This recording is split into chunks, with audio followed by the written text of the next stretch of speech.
Nako, tingnan nyo, abangan nyo po ako sa yun, aside from that, parang it's also high time na rin na talagang kahit papano with the concepts that we're doing, especially on TV, we make sure that we need to be inclusive of what's happening around us, and well, especially with what's happening in social media. Sobrang laki ng dance trend dito sa Pilipinas. I mean, with the right music and the right moves na simple pero may dating, you know, something can go viral in an instant, like overnight. So parang this show, our show, Stars on the Floor, is gonna highlight those kinds of moments. And parang galing din kasi it's a collaboration between two worlds, which is the TV dance superstars and the social media dance superstars. So it's never been done before. So it's very exciting and I'm looking forward. Yeah, well, it's basically my first time hosting dance show, basically, parang a dance collaboration show. So normally kasi parang I used to host a lot of mga prestigious events, and dito naman sa GMA I usually host pag may mga noontime shows tayo, and at the same time, yung last ko was, I think, Battle of the Judges, which is a showcase of talent then as well. But right now, it's been a while since my last hosting stint in the network na pag TV. So very excited, and I really like this show. I mean, how it's well thought of. Parang it's high time talaga na magkaroon tayo ng ganitong klaseng konsepto na mapapanood natin ng ating mga kapuso. Ako, tingnan nyo, abangan nyo po ako sa opening. Parang medyo tumagal na rin. Ewan ko kung kaya pa ng mga buto-buto ko na kala mo naman tanda. Pero yeah, medyo matagal-tagal rin tayong namahinga sa pagsayaw dahil sa dami ng ating mga ginagawa.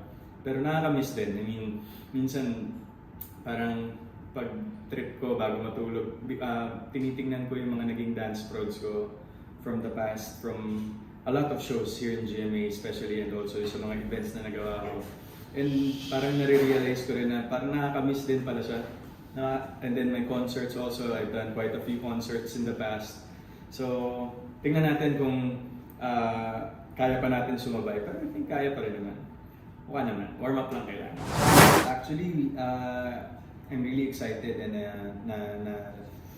natutuwa ako to be able to be with these people that I've worked with in the past, especially of course ang mga dance authorities natin nandiyan, si Miss Marian Rivera, of course si Mamang, si Miss Popoang also will be part of it, and of course si Jay Joseph, which I've heard a lot of great stories about him kasi that's why siya yung trend master, he's the choreographer of SB19, so marami siyang mga nagawang dance moves na talaga namang tinangkilik ng ating mga mamamayang ka-social media and mga kapuso natin at the same time. So, nakakatuwa lang. I really appreciate shows na nagkakaroon ng opportunity yung iba, na non-celebrities, to be highlighted because of their talents. And that's what we're doing right now. So, I'm just very grateful na nagkaroon ng chance na mabigyan natin ng opportunities tong mga taong to na yung popularity nila on social media is matranscend din natin sa television.